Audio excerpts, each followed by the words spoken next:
আমি লাইভ শোনার পরে আমার কাছে একটা জিনিস মনে হয়েছে, সেটা হচ্ছে সাপোজ নবী মোহাম্মদের যে ঘটনাগুলা বর্ণিত আছে সেই জিনিসগুলা যখন আপনারা দেখাচ্ছেন মুমিনদের কাছে অথবা যে কারোর কাছে, তো একটা স্টেজে যাওয়ার পরে যখন বিষয়টা স্পষ্ট হয়ে যায় যে হ্যাঁ নবী মোহাম্মদ আসলে একটা নারীর সম্মতি ছাড়া তার সাথে সেক্স করছে, তো ঠিক এই জায়গাতে আইসা কেন জানি যে আপনার মুমিন বান্দাদের এই এই এই লজিকটা ঠিক মানে লজিক্যালি সে মানতেছে কিন্তু আসলে স্বীকার করতেছে না, ব্যাপারটা এরকম একটা স্টেজে চলে আসে, মানে খুব এই যে চলে আসে। তো এই ঘটনাটা আমি বারবারই আসলে মানে এই মানে লাইভের মধ্যে থেকে বোঝার চেষ্টা করলাম, মানে বুঝতে পারলাম আর কি। তো এই জায়গাটাতে আমার কাছে মনে হচ্ছে যে সবগুলো মানুষ মানে সব যারা আসলে মুমিন বান্দারা সবাই ঠিক একই ভাবে চিন্তা করতেছে, এই শব্দগুলোই মানি, এই লজিক গুলো মানতেছি, কিন্তু এক্স্যাক্টলি নবী মোহাম্মদ এরকম একটা কাজ করতে পারে না বলে এরকম একটা বিশ্বাস থেকে লজিকটাকে ডিনাই করার একটা প্রবণতা আমি দেখতে পাচ্ছি। এটা এটা আমার সাইডের আসলে আহ, আন্ডারস্ট্যান্ডিং। ভাই এটা তো অনেকটা থাকে, মানে অনেক ধরনের মানুষের অনেক ধরনের চিন্তাধারা থাকে। আহ, একটা জিনিস দেখবেন যে ধরেন নবী মোহাম্মদ যে শিশু বিবাহ করছে, ওনার যে এই বিষয়টা, আহ, এই জিনিসটাই যখন একটা ওয়াজ মাহফিলে বা কোথাও বা মাদ্রাসাতে এই জিনিসটা বা মসজিদে এই জিনিসটা এক্সপ্লেন করা হয়, মুমিনরা কিন্তু এটা নিয়ে কোনো ধরনের কোনো উচ্চবাচ্য করে না। কিন্তু আমরা যদি সেম জিনিসটাই দেখাই যে নবী মোহাম্মদ একটা 6 বছরের বাচ্চাকে বিয়ে করে 9 বছরে তার সাথে যৌন সম্পর্ক করছে, তারা কিন্তু এই জিনিসটা নিতে পারে না। কেন নিতে পারে না? তারা জানে ঘটনা সত্য, কিন্তু তাদের কথা হচ্ছে এই কাজ করলেও নবী মোহাম্মদ ভালো কাজ করছে, সে প্রেইজের যোগ্য, তাকে এখন সুনাম পেতে হবে। যেমন এই যে ইন্ডিয়াতে যে মহিলার সাথে ঘটনাটা হলো, মহিলা কিন্তু একদম এক্সাক্ট যে মানে ফ্যাক্ট যেগুলো নবীর সম্পর্কে, ওইগুলোই কিন্তু বলছে। যে বাচ্চা মেয়ে বিয়ে করছে ওই সম্পর্কে কিন্তু বলেছিল, কিন্তু তাদের কথা হচ্ছে সত্য বললেও এটা নবীর একটা কি কটূক্তি। মানে এটাও বলা যাবে না, এটা সত্য, এটা আপনি বলতে পারবেন, কিন্তু পরবর্তীতে আপনাকে এইটা নিয়েও নবীকে প্রেইজই করতে হবে, বলতে হবে আলহামদুলিল্লাহ নবী একটা ভালো কাজ করছে। এটা যদি না করেন, দেন এটা হচ্ছে প্রবলেম, তাদের কাছে প্রবলেমেটিক। তো তাদের কাছে মরালিটির তো কোনো নাই, মনে করেন মেথড নাই যে এই কাজটা এটা করলে মরাল, এটা করে ইমোরাল, এরকম তো কোনো কিছু নাই তাদের কাছে। নবী মোহাম্মদ যে জিনিস করছে সেটা মোরাল, যেটা করতে মানা করছে সেটা ইমোরাল। তো তাদের তো ওইখানে যদি আপনি দেখান, হ্যাঁ, তাদের যদি দেখান নবী মোহাম্মদ একসাথে 9 থেকে 11 জনের সাথে যৌন সঙ্গম করছে, এটাকে তারা যদি প্রমাণ পায়, কোনোভাবে এটা কি মোরাল কোনো কিছুই বলতে পারবে না, তাদেরকে এটাকে সুবহানাল্লাহ বলতে হবে, কারণ এটা নবী মোহাম্মদ করছে। আর কোনো কিছু দেখার তো তাদের ওয়ে নাই। তো তাদের এই জিনিসটা এরকম না যে তারা মানতে চায় বা মানতে চায় না, এরকম না। রেদার তাদের মেইন সমস্যাটা হচ্ছে আমরা কেন এটার পর আলহামদুলিল্লাহ বলতেছি না। হ্যাঁ, আসিফ ভাই, আমার এটুকুই বলার। আমার কাছে মনে হয় যে ছোটবেলা থেকে যে এই জিনিসটা মানুষ আসলে শিখে শিখে বড় হয়, এই যে জিনিসটা মানুষের মাথায় একদম ভাবে ঢুকে যায়, মানে একদম শক্তিশালী হয়ে যায়, শক্তিশালী একটা চিন্তা হয়ে যায়। তখন পরবর্তী সময়ে যদি আসলে নিজের মতের বিরুদ্ধে কিছু দেখে কেউ, তখন আসলে সহজে সেই জিনিসটা হজম করা বেশিরভাগ মানুষের জন্য কঠিন হয়, একটা বড় ধরনের ধাক্কা খায়, এবং এই কারণেই বেশিরভাগ মানুষ এই কাজটা করে। ইনফ্যাক্ট আমিও যখন 13 বছর বয়সে যখন প্রথম এই জিনিসগুলা যখন করি, তখন আমিও বিরাট একটা ধাক্কা খেয়েছিলাম, এবং প্রথম আমিও মানতে চাইনি। আমি ভাবতাম যে এটাকে কোনো না কোনো ভাবে ব্যাখ্যা করতে হবে। হ্যাঁ, আচ্ছা কাজটা খারাপ, বুঝতে পারছি কাজটা খারাপ, কিন্তু এটাকে কোনো না কোনো ভাবে ঘুরায় পেঁচায় এটাকে ভালো প্রমাণ করতে হবে। হ্যাঁ, কিভাবে ভালো প্রমাণ করা যায় এটার জন্য আমি অনেক মাথা খাটাইতাম। আমি আমার স্কুলের বন্ধুদের সাথে তর্ক করতাম। তো তখন তো আমি মুমিন ছিলাম, তখন তো আমি নামাজ পড়তাম, রোজা টোজা রাখতাম, তখন আমি চেষ্টা করতাম যে ঘুরায় পেঁচায় এই জিনিসটাকে নিজেকে নিজে বুঝ দিতাম আর কি, যে ঘুরায় পেঁচায় কিভাবে এটাকে ভালো প্রমাণ করা যায়। এটা নিয়ে অনেক চেষ্টা করতাম। কিভাবে এতগুলা বিয়ে, তারপরে হচ্ছে দাসী, তারপরে যে বাচ্চা মেয়ে, গনিমতের মাল, এগুলা কিভাবে যে আমি করব, কিভাবে যে আমি ট্যাকেল করব, এগুলা তখন মাথা খুব খুব কষ্ট লাগতো। যে মাঝে মাঝে মনে হয়তো নবী এতগুলা এই এত কাজকর্ম করে না গেলেও পারতো। হ্যাঁ, তাইলে আর আমাদের মানে কষ্টটা কম হইতো। এই যে এতগুলা এখন ভেজালের ভিতরে পড়লাম ভাই, কি যে একটা ভেজালের ভিতরে পড়লাম, নবী কি ভেজালের ভিতরে ফেলায় গেল। এখন এগুলার নিয়ে ভাবতে হচ্ছে, এগুলো নিয়ে মানে উল্টা পাল্টা যুক্তি তৈরি করতে হচ্ছে, পাল্টা যুক্তি তৈরি করতে গিয়ে মাথা খাটাইতে হচ্ছে, কি যে করবো এখন। পরে আমি বুঝতে পারলাম যে না, এগুলা নিজেকে নিজে আর কত ধোকা দিব, নিজেকে নিজে আর কত বলদ বানাবো, ঘুরায় পেঁচায় আর কত কথা বলবো। তো পরে তো নাস্তিক হয়ে গেলাম, কিন্তু প্রথম প্রথম আমি চেষ্টা করতাম যে নবীর পক্ষে মানে একটা কিছু ঘুরে পেঁচে কোনো না কোনো ভাবে যদি এটার একটা উত্তর দেওয়া যায়। এই মানে ইয়াটা, এই সময়টা অনেকের মধ্যে আরো আরো স্ট্রংলি থাকে। আমার ক্ষেত্রে তো আমি মানে হয়ে গেছি, কিন্তু অনেকের অনেক বছর স্টে মানে দীর্ঘস্থায়ী হয়।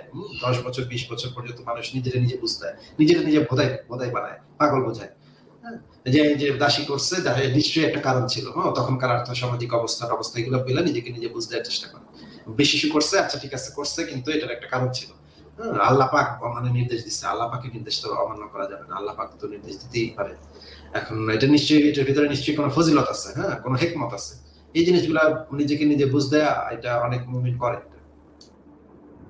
আচ্ছা, এখন এই যে চেষ্টাটা করে মুমিনরা, হ্যাঁ, এখন ধরেন যারা হাদিস তাফসির এগুলার অনুবাদ করছে তারা তো অনেক বেশি স্কলার, তো এই চেষ্টাটা তো তারা করতে পারত, তারা তো অনুবাদটাকে একটু ঘুরাই দিতে পারতো।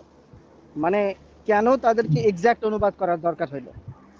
কারণ তারা কি মনে করে না যে ইসলামটাকে বাঁচানোর জন্য এইরকম অনুবাদটা ঘুরাই দেওয়া দিলেই আসলে এটা হয়ে এটা যাচ্ছে? যে করে না এটা আপনাকে কে বললো? এটা তো করা হয়। আচ্ছা, অনুবাদের মধ্যে কারচুপি, এটা এই জিনিসটা তো প্রায় অনুবাদকই করে থাকে। বাট হ্যাঁ, যে যারা হচ্ছে আহ, এটা এটা করেও পার পাওয়া যায় না এই জন্য, কেননা ইসলামের যে এইটাই আমি অথেন্টিক বলতে চাচ্ছিলাম অথেন্টিক যে ইয়েগুলা মানে ব্যাখ্যাগুলা সেগুলো কিন্তু অনলাইনে পাওয়া যায়। তো হ্যাঁ, ব্যাখ্যার মধ্যেও অনেকে ইয়ে করার চেষ্টা করে, একটু ভিন্নতা আনার চেষ্টা করে, বাট ওইগুলো আলটিমেটলি কোনো ফলপ্রসূ ইয়ে হয় না। বাট হ্যাঁ, কিছু কিছু অনুবাদে তারা একটু কারচুপি করার চেষ্টাও করে। হ্যাঁ, আচ্ছা, আমি তো অনেক কারচুপি দেখেছি। যেমন ধরেন একটা হাদিসের মধ্যে আছে এরকম যে আলী একটা যুদ্ধবন্দী, অপ্রাপ্ত বয়স্কা যুদ্ধবন্দী নারীর সাথে যৌন সঙ্গমের পরে গোসল করলেন। এখন বাংলায় অনুবাদে আছে আলী গোসল করলেন। হ্যাঁ, এখন ওই গোসল করা দেখে নাকি আরেক সাহাবী খেপে গেল। তো আমি যখন এই হাদিসটা প্রথম পড়লাম তখন তো আমি মানে খুব মানে ইসের ভিতরে পড়ে গেলাম। আচ্ছা, আলী একটা গোসল করলো, গোসল করা দেখে আরেক সাহাবী খেপে গিয়ে মুহাম্মদের কাছে গিয়ে নালিশ দিচ্ছে। নালিশ দিচ্ছে, কেন নালিশ দিচ্ছে কিছু বোঝা যাচ্ছে না হাদিসটা পড়ে। হ্যাঁ, কেন একটা লোক গোসল করতে পারে না, গোসল করলে নালিশ দেওয়ার মতো কি হয়েছে এখানে? তখন আমি পরে ইংরেজি অনুবাদটা পড়লাম, বা তারপরে হচ্ছে গিয়ে আরো কয়েকটা অনুবাদ একসাথে পড়লাম। তখন আমি দেখতে পেলাম যে আচ্ছা, এই গোসল করার আগে সে যে অপ্রাপ্ত বয়স্ক একটা যুদ্ধবন্দী নারীর সাথে সেক্স করার পরে ফরজ গোসলটা করছে। তখন ওই সাহাবী তাকে দেখছে যে সেক্স করছে, সেক্স করার পরে গোসল করছে। এইটা নিয়ে ছিল কাহিনী, এইটা নিয়ে মুহাম্মদের কাছে নালিশ দিছে।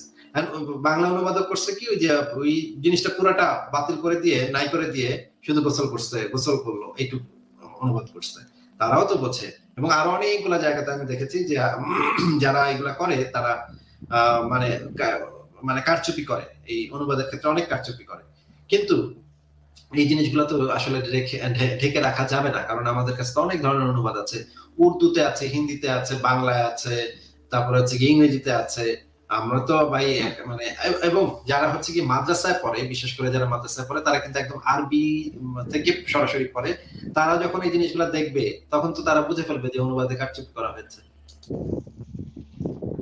তার মানে এই যে বিশেষ কোনো জায়গায় কারচুপি করার চেষ্টা, এই চেষ্টা থেকেও কিন্তু আসলে আসল টেন্ডেন্সিটা ঠিক পরিষ্কারভাবে বোঝা যায় যে তারা মানে তারা ভিতরে ভিতরে হয়তো বা ভাবতেছে যে না, এই কাজগুলোই ঠিক করে নাই নবী, কিন্তু আমরা এইটাকে মানে একটু চেঞ্জ করে অথবা একটু টুইক করে মানুষকে বোঝানোর চেষ্টা করতেছি। তো এই পার্টিকুলার এই জায়গাগুলোতেই মানে এই টুইকিং গুলা হচ্ছে, তাই তো? হ্যাঁ, হ্যাঁ, এখন আপনি দেখবেন ইসলামিস্টদের মধ্যেও যারা ইসলামের পক্ষে লাইভ করে তাদের মধ্যে দেখবেন মুরতাদের শাস্তি নিয়ে নাকি মারামারি লেগে গেছে। দুই দল একই স্টেজের দুই বক্তা বলতেছে, এক বক্তা বলতেছে মুরতাদের শাস্তি হচ্ছে মৃত্যুদণ্ড, আরেক বক্তা এসে বলতেছে মুরতাদের শাস্তি মৃত্যুদণ্ড না, মুরতাদদেরকে তাদের মতো ছেড়ে দিতে হবে। কি মানে মানে হচ্ছে যে বলতেছে মুরতাদদেরকে ছেড়ে দিতে হবে সে নিশ্চয়ই এই মুরতাদের শাস্তি বিষয়টা নিয়ে লজ্জিত হওয়ার কারণে এই জিনিসটা গোপন করার চেষ্টা করতেছে। Right, right. আচ্ছা, আমার আরেকটা প্রপোজাল, আমি সেই প্রপোজালটা হচ্ছে এই যে মানে আমার কাছে ধর্মীয় বিশ্বাসটা, সে যে ধর্মেরই হোক, সেইটা আসলে জীবন যাপনের ক্ষেত্রে খুব গুরুত্ব বহন করে না। মানে আমাকে আসলে নবীকে অথবা কোনো অবতারকে আসলে ডিফেন্ড করার প্রয়োজনীয়তাটা আমার জীবনে খুবই অল্প একটা জায়গা আসলে জায়গা নিছে।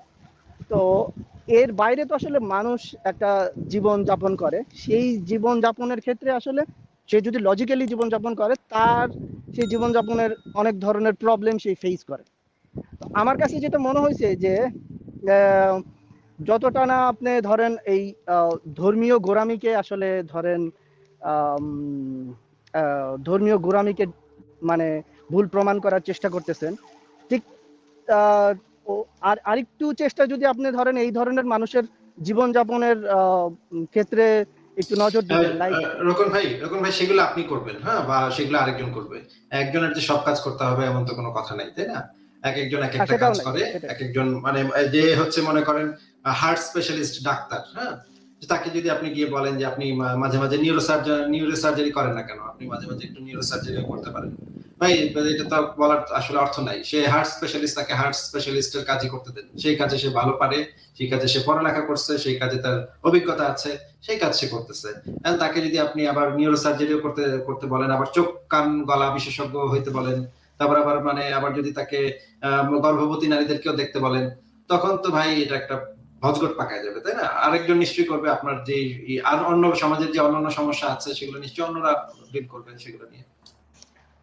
আসলে আমার ওই ওই জীবনযাপনের সমস্যাগুলো যেটা সাপোজ তৈরি হয়, সেটা আসলে পাশাপাশি অবস্থানরত আরেকটা ধর্মীয় মানুষের জন্য তৈরি হয়, যে কারণে আসলে আপনাকে এই প্রস্তাবটা উপস্থাপনা করা। মানে ব্যাপারটা এমন না যে সাপোজ আমি আমার সফটওয়্যার ইঞ্জিনিয়ারিং এর একটা প্রবলেম হচ্ছে, সেটা আপনি সলভ করবেন। ব্যাপারটা এমন যে সাপোজ আমি ধরেন আরেকটা মুমিন বান্দা যে আমার পাশাপাশি চলতেছে, তার বিশ্বাসের কারণে সাপোজ আমি কিছুটা সাপোজ প্রবলেম ফিল করতেছি, সেই প্রবলেম নিয়ে সাপোজ আমি ডিসকাস করতে চাই। ব্যাপারটা রাখুন ভাই, কোনো না আমরা কোনো ভাবে মূলত ধর্মীয় ভাবে। আমরা ভাই আমরা মূলত আলোচনা করি দর্শক যে বিষয়টা নিয়ে আমাদের সাথে আলোচনা করতে হয়, করতে আসে আর কি। দেখবেন আমাদের আমাদের আলোচনাটা হয় উন্মুক্ত। দর্শক যে টপিক নিয়ে আসে আমরা সেই টপিকটাতেই কথা বলি, আমরা নিজেরা কিন্তু আলাদা করে কোনো টপিক নিয়ে কথা বলি না। আপনি যদি মনে করেন এটা আলাদা করে করার মতো কোনো মানে কোনো বিষয়, আমি বলতেছি না বিষয় কি বিষয় না, আমি সেটা বলতেছি না, বাট আমি বলতেছি যদি আপনি মনে করে থাকেন তাহলে নিশ্চয়ই এটা সম্পর্কে আপনার একটা বিশাল ধরনের অভিমত আছে। আমি মনে করি আপনার যদি এটার সম্পর্কে কোনো অভিমত জানানোর থাকে, সেটা আপনি যদি জানান আমাদেরকে দেন, তাহলে আমরা বা আপনি যদি অন্য কোনো সময় এটা নিয়ে আলোচনা করেন তাহলে সেটা নিয়ে আলোচনা করা যাবে। কিন্তু আমরা এইভাবে তো কোনো কিছু কোনো একটা স্পেশাল টপিক নিয়ে আলোচনা করি না। আচ্ছা, তার মানে ওই আলোচনা করার স্কোপটা আছে, আমি সেটাই হ্যাঁ, যদি আসলে কেউ আমার আসে জানার ওটা নিয়ে ইচ্ছা। আলোচনা করার জন্য তাহলে আলোচনা করা যায়, কিন্তু আমরা তো আলাদা করে কোনো বিষয় নেই যে আজকে আমরা এই বিষয়টা নিয়ে আলোচনা করবো, এরকম করে তো কোনো প্রোগ্রাম করা হয় না আসিফ ভাই। এখান থেকে কোনো এরকম কোনো লাইভ প্রোগ্রাম এরকম জাস্ট একটা টপিকে এরকম করা হয় না তো। আচ্ছা আচ্ছা আচ্ছা, না সেটা ঠিক আছে, তার মানে স্কোপটা যে একদম নাই সেটা না, স্কোপ আছে সেটা আমরা মানে। বলতেছি। যদি হ্যাঁ, দর্শক আসে এটা নিয়ে কথা বলতে দেন, বলে যেতে পারে। ওকে, ঠিক আছে। আর আরেকটা বিষয় নিয়ে আমি কথা বলতে চাই, সেটা হচ্ছে আসিফ ভাইয়ের লাইভে সায়েম নামের একজন মানে মুমিন আসছিল, বেশ দাড়িয়ালা। তো উনি কিছু ডিসকাশন করলো আর কি আসিফ ভাইয়ের সাথে। তার মধ্যে উনি বেশ কিছু সায়েন্টিফিক রিসার্চের কথা বললো, এবং ওনার কথাবার্তা আমি শুনলাম, এবং সাথে সাথে আমি ওনার আরেকটা মানে ভিডিওতে ওই লোকটারই ভিডিও দেখলাম আর কি। তো দুইটা ভিডিওর মধ্যে আমার ওই সায়েম সাহেবের যে কথা, সেই কথার স্ববিরোধিতা খুব স্পষ্ট লক্ষ্য করা গেল। স্ববিরোধিতাটা এমন যে যিনি যিনি নাস্তিক হয়ে এক্স্যাক্টলি ইয়ে পালে, এক্স্যাক্টলি জিন পালে, তার পুরো লাইফটাই কন্ট্রাডিকশন আমার। এই যে এবং আমার কাছে কালো দাড়িয়ালা কালো একজন দাঁড়িয়ে, লোক। হ্যাঁ হ্যাঁ হ্যাঁ, এবং আমার আচ্ছা, কাছে এই মনে লোক তো হয়েছে, এই লোক তো আমার কাছে লাইভ এসে বলে সে জিন পালে, হ্যাঁ, তার কাছে জিন আছে। মানে এই হ্যাঁ লোকের আমার সাথে এই লোকের জাজ বিষয় মাস্টার নিয়ে আপনি গোবিন্দ আবার আলোচনা করছেন, গোবিন্দ রিয়া হইতে এটা চায় সে। possible? হ্যাঁ হ্যাঁ, মানে এই আমার কাছে এটা মনে হচ্ছে পুরোটাই ফেক একটা পার্সোনালিটি নিয়ে এখানে আসছে আর কি। ভাই এরকম অহরহ আছে ভাই, এটা উনি একা না, এরকম অনেক অনেক আছে ফেক পার্সোনালিটি এন্ড অল। ঠিক আছে, আচ্ছা, এরকম ভাই ওকে ভালো থাকেন তাহলে। ওকে, থ্যাংক ইউ ঠিক যুক্ত আছে, হওয়ার জন্য। ধন্যবাদ ভালো থাকবেন। আপনাদেরকে, ভালো থাকবেন। আচ্ছা, শুভরাত্রি ভাই, ভালো থাকবেন। আরেকজনকে যুক্ত করি, সূর্য আপনি বলেন তাহলে। আসিফ ভাই কেমন আছেন ভাই? আমার কথা কি শোনা যায়? হ্যাঁ ভাই, শোনা যাচ্ছে, ভালো আছি, বলেন তাহলে। ভাই আমি প্রায় 2017 সাল থেকে আপনার কথা শুনি। তো শুনতে শুনতে এই প্রথম প্রথম এক নবীর একটা ঘটনা একটু শুনি, তখন আমার মনে খটকা লাগলো। তারপরে এই এই বিষয়ে জানার আগ্রহ হইলো। তারপর আপনার কথা শুনলাম, তারপর মুফাসিল ইসলামের কথা শুনলাম, লোপা আপুর কথা শুনলাম, কিন্তু আপনার সাথে কথা বলার আর সুযোগ হইল না। এই আজকে প্রথম আপনার সাথে কথা বলছি, একটু নার্ভাস লাগে অবশ্য। আচ্ছা, নার্ভাস হওয়ার দরকার নেই। আপনার যদি কোনো স্পেসিফিক প্রশ্ন থাকে সেটা নিয়ে প্লিজ বলুন। হ্যাঁ ভাই, আমার এই এই একটা আলোচনা ছিল। মানে আমি এতদিন এই শয়তান জিন ভূত এগুলা কিছুই বিশ্বাস করতাম না। আপনার এই কথা শুনে যে আপনি মানে অনেক বলতেন যে শয়তান জিন ভূত এগুলা কিছুই নাই, কিন্তু কিছুদিন আগে আমার ভাবির সাথে ভাই, একটু 2017 সাল থেকে আপনি এই শুনলেন তাইলে? জি 2017 সাল থেকে আপনি তাহলে আসিফ ভাইয়ের আলোচনা থেকে না এই না আমার শুনলেন? এতদিন না না আমার এতদিনে ভাই, মানে এখনো সূর্য ভাই, এখনো বিশ্বাস সূর্য ভাই, নাই। সূর্য ভাই, জিন ভূত নিয়ে, পেতনি, হ্যাঁ, শাকচুন্নি, এগুলো নিয়ে ভাই আলোচনা করার মতো ভাই, ধৈর্য, একটু একটু একটু কথা শুনে একটু নেন, কথা শুনে নেন, কথা শুনে বলেন। নেন। জিন ভূত পেতনি শাকচুন্নি মান্দভূত শেওড়া গাছের পেতনি, এই সমস্ত নিয়ে আলোচনা করার মতো সময় বা ইচ্ছা কোনোটাই আমার নাই। আপনার যদি মানে সেই ভূতের সাথে যদি দেখা হয় বা জিনের সাথে যদি দেখা হয়, বাবারে বইলেন, ওই মানে ওনারে বইলেন যে আসিফ মহিউদ্দিন নামক এক নাস্তিক আছে, এই নাস্তিকের ঘাটটা মটকায় দিয়ে আসতে। হ্যাঁ ভাই, না এই ভাই সমস্ত আমি ভূত পেতনি নিয়ে কথা বলবো না ভাই। ভূত পেতনি মানে ফালতু, মানে একেবারে মানে মানে এত লোয়ার লেভেল নামতে পারবো না ভাই। হ্যাঁ, মানে কি ভাই, কি কোথেকে কি আসেন ভাই। আরেকজনকে যুক্ত করি, মুশতাক। মুশতাক, আপনি বলেন তাহলে। হ্যাঁ ভাই, শোনা যাচ্ছে? হ্যাঁ হ্যাঁ, শোনা যাচ্ছে, বলেন। আচ্ছা আসিফ ভাই, যে আপনার একটা লেখা আছে কোরআনে আঙ্গুলের ছাপ, হ্যাঁ বলেন। কোরআনে আমার আঙ্গুলের লেখা, ছাপের আয়াত আমার লেখা, আমার লেখা নাকি? আপনার লেখা ওই ওয়েবসাইটে সংশয়.com এ। ঠিক আছে, আচ্ছা বলেন, ওই টাইটেলটা ওই বলেন, ওই টাইটেলটা বলেন তো, লেখার টাইটেলটা একটু বলেন তো। কোরআনে আঙ্গুলের ছাপের মিরাকল বা এরকম কিছু।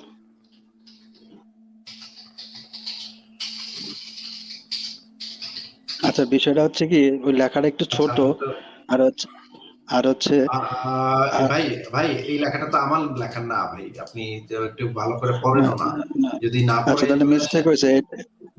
ওটা না পড়ে যদি ভাই সংশয়.com থেকেই পড়ছি। সংশয়.com থাকলেই তো সেটা আমার লেখা না। এই যে কোরআনে আঙ্গুলের ছাপ, এটা তো হচ্ছে কি মারুফুর রহমান খানের লেখা। তাহলে আপনি তো আচ্ছা যাই হোক, ওই দেখে তো জায়গায় পড়তে ভুল হবে, হয়েছে, তাই না? হ্যাঁ বলেন। অনেকদিন আগে পড়া তো। আচ্ছা আমি বলতে চাচ্ছিলাম সেটা হচ্ছে, একটা পর্যায়ে মানে বলা হয়েছে যে কোরআনে আঙ্গুলের ছাপের কথা আছে। এটা আছে যে, কোথায় আচ্ছা আছে কোরআনে আঙ্গুলের ছাপের এই কথা, কোথায় আছে? লেখাটার ভিতরে। আচ্ছা লেখাটার আমি ভিতরে যেটা বলতে চাচ্ছি কোরআনে, সেটা আমি সেটা আপনাকে হচ্ছে, জিজ্ঞেস করেছি ভাই, জিজ্ঞেস করেছি কোরআনে আঙ্গুলের ছাপের কথাটা কোথায় বলা আছে। কোরআনে আঙ্গুলের ছাপ নাই, কোরআনে বলা আছে আঙ্গুলের অগ্রভাগও পুনর্গঠন করতে সক্ষম। কোরআনের 75 আচ্ছা নম্বর সূরার 4 নম্বর আয়াতে বলা হয়েছে, অবশ্যই আমি তার আঙ্গুলের অগ্রভাগও পুনর্গঠন করতে সক্ষম। এই আঙ্গুলের আচ্ছা অগ্রভাগ বলতে যে আঙ্গুলের ছাপ বোঝাইছে, এই বুঝটা সাহাবীদের মধ্যে, তাবেঈনগণের মধ্যে এবং নবী মুহাম্মদ এদের মধ্যে কারা এই জিনিসটা বুঝছিল? হ্যাঁ, আমি ওই বিষয়টাই বলতে চাচ্ছি। আসলে এই যে আঙ্গুলের অগ্রভাগ, এই আঙ্গুলের অগ্রভাগটার বিষয়ে বলতে চাচ্ছিলাম। আমার কাছে কয়েকটা কোরআন আছে। ভাই আপনি, ভাই আপনি কি আমার কথাটা বুঝতে পেরেছেন? আমার প্রশ্নটা শুনতে পেয়েছেন? জি জি। আমার প্রশ্নটা হচ্ছে যে, আল্লাহ কোরআনে 75 নম্বর সূরার 4 নম্বর আয়াতে বলেছে আমি মানুষের আঙ্গুলের অগ্রভাগও পুনর্গঠন করতে সক্ষম। এই যে আঙ্গুলের অগ্রভাগ বলতে নখ বুঝাইছে নাকি আঙ্গুলের ছাপ বুঝাইছে?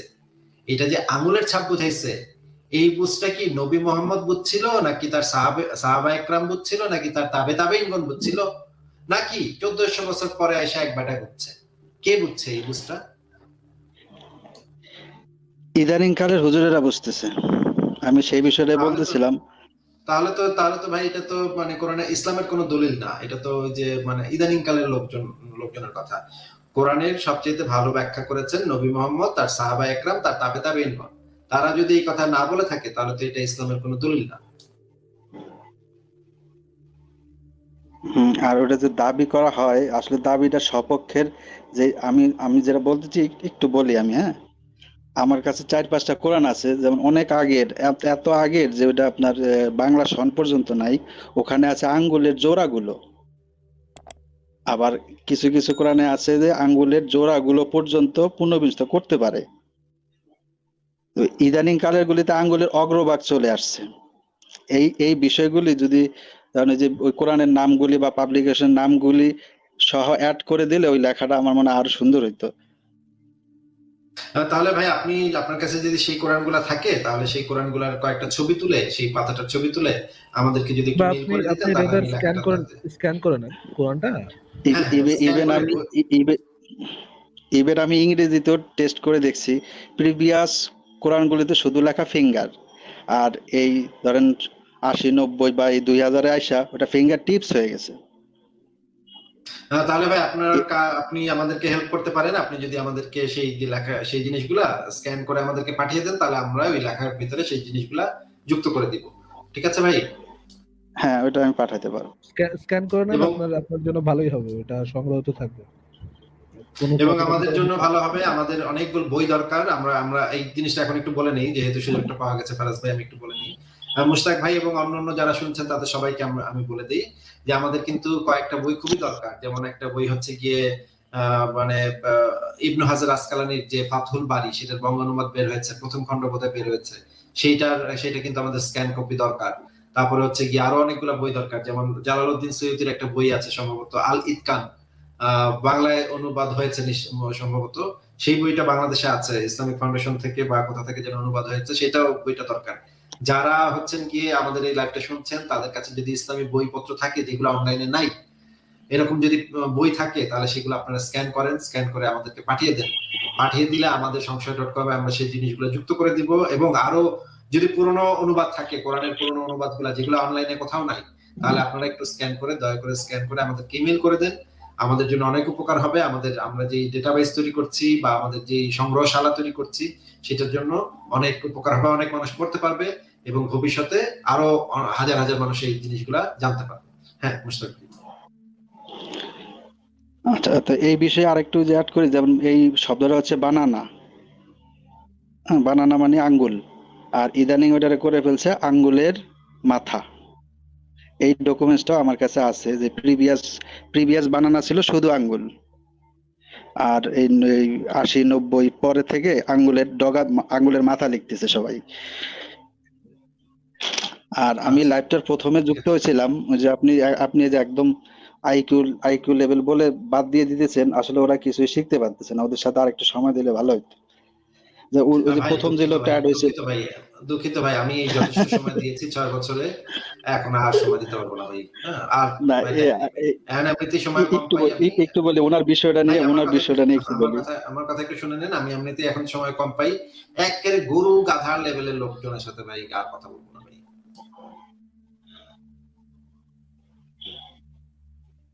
না, আমি জাস্ট একটু তথ্য সবার সাথে শেয়ার করি। সেটা হচ্ছে তারপরে অন্যদের লাইভ আছে, তারপরে অন্যদের লাইভ আছে, এই যে যেমন ধরেন সত্যের সন্ধানী পেজ আছে, তারপর হচ্ছে কি মুক্ত বিহঙ্গ পেজ আছে, মিরর পেজ আছে, অ্যাভেঞ্জার পেজ আছে। ওদের পেজে গিয়ে আপনারা যদি দীর্ঘ আলোচনা করতে চান, তাহলে সেই পেজগুলোতে যান। আমি যেহেতু মাতুবর ভাই পেজ আছে, তারপর হচ্ছে কি ফারাজ ভাইও মাঝে মাঝে লাইভ করে তার পেজ থেকে, লোপা রহমানও লাইভ করে মাঝে মাঝে। তো ওই গুলাতে যান।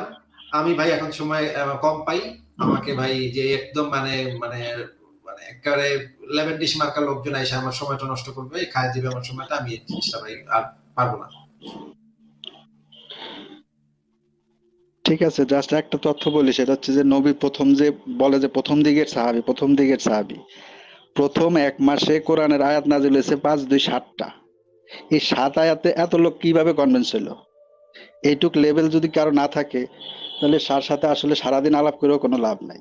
7 আয়াতে উনি কিভাবে বুঝিয়ে দিল কিয়ামত কি, নারী কি, হুর কি, বেহেশত কি, শাস্তি কি, জিজ্ঞেস করলেই পুণ্য হয় কি। ভাই যে না এই যে এইগুলো নিয়ে করছে, কনভিন্স করছে যে কজনকে কথা বলে, তাদের তাদেরকে কি যুক্তিটা দিয়ে বুঝাইছে, এরকম একটা যুক্তি দিলেই তো হয়। যে এই যে একটা যুক্তি, আল্লাহ সত্য, আমি আল্লাহর রাসূল, এরকম কি যুক্তিটা দিচ্ছে, এটা করলেই তো বুঝে শেষ। যে কি যুক্তি আসিফ ভাই, আমার আরেকটা বড় কাজ আছে। সেটা হচ্ছে আমি একদম কোরআন ক্রোনোলজিক্যাল অর্ডার হিসেবে প্রত্যেক মাসে মাসে কোন আয়াত, কোন সূরা নাজিল হয়েছে ওটার পুরাটা আমার লেখা আছে। মক্কা মদিনার প্রত্যেক মাসে মাসে মাসে মাসে কি প্রয়োজনে কি আসবে, এটার একটা ইয়ে হচ্ছে কি আসলে মানুষ বুঝবে যে এখন কি আসবে। ওটার একটা বিরাট লেখা আছে তাহলে ভাই আমার। লেখা লেখা যদি থেকে থাকে আমাদেরকে পাঠিয়ে দেন, আমরা তাহলে আমি তাহলে পরে দেখবো, পরে যদি যদি দেখি যে আপনার রেফারেন্সিং ঠিক আছে তাহলে তো আমরা সংশয়.com এ প্রকাশ করে দিব। আচ্ছা, এটা কি ওই যে ইনফো ডট কোনটাতে যেন পাঠায়? info@সংশয়.com, info@সংশয়.com, এই যে নিচে দিয়ে দিচ্ছি। আচ্ছা, আমি ওই যে হ্যাঁ, তাহলে ভাই আজকে বিদায় জানাই মোশতাক ভাই। আচ্ছা ভাই, ধন্যবাদ। ঠিক আছে ভাই, ভালো থাকছেন। আমি ইমেল অ্যাড্রেস দিয়ে দিয়েছি, আপনি ইনশাআল্লাহ এখান থেকে দেখে ইনশাআল্লাহ নিন। ভাই, ইনশাআল্লাহ। আচ্ছা ঠিক আছে। এসএম আপনাকে যুক্ত করা হয়েছে। এসএম আপনি বলেন তাহলে। আসিফ ভাই যুক্ত করার জন্য ধন্যবাদ।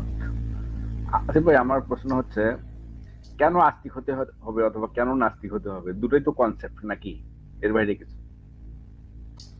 দুইটা কনসেপ্ট মানে কি বুঝলাম না ভাই, মানে মানে কি এটার?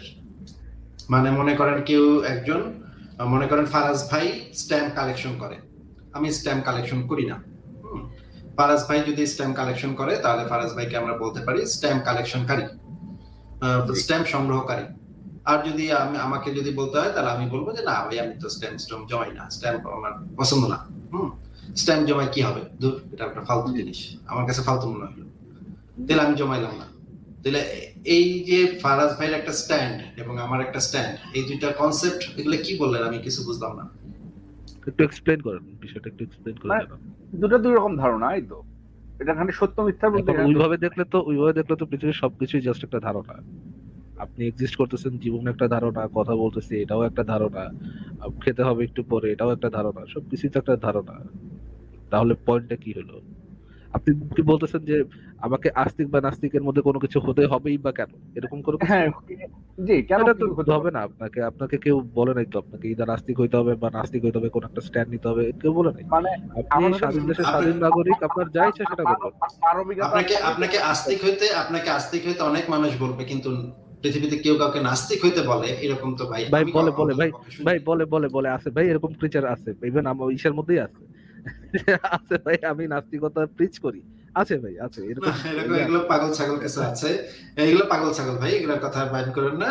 বা আপনাকে কেউ ভাই পায়ে ধরে নাই ভাই নাস্তিক হইতে, ভাই নাস্তিক হওয়া কোনো প্রয়োজন নাই ভাই। হ্যাঁ, দয়া করে মাফ করেন ভাই, আল্লাহর রাস্তায় মাফ করে দেন ভাই।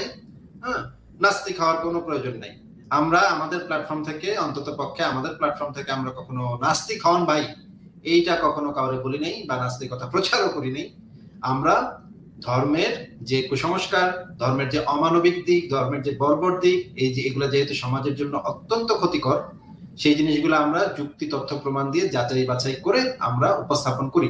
কিন্তু আপনি আস্তিক হইবেন নাকি নাস্তিক হইবেন এগুলো দিয়ে ভাই আমাদের কিছু যায় আসে না। আপনি আস্তিক হন, অসুবিধা কি? আসলে এগুলোতে কি ধর্মই প্রধান দায়ী না অজ্ঞতা প্রধান দায়ী এর জন্য? অজ্ঞতা এবং ধর্ম পরস্পর সম্পর্কিত এবং একটা আরেকটাকে পরিপূরক। মানে পুষ্টি যোগায়। ধর্ম এবং অজ্ঞতা একটা আরেকটাকে পুষ্টি যোগায়।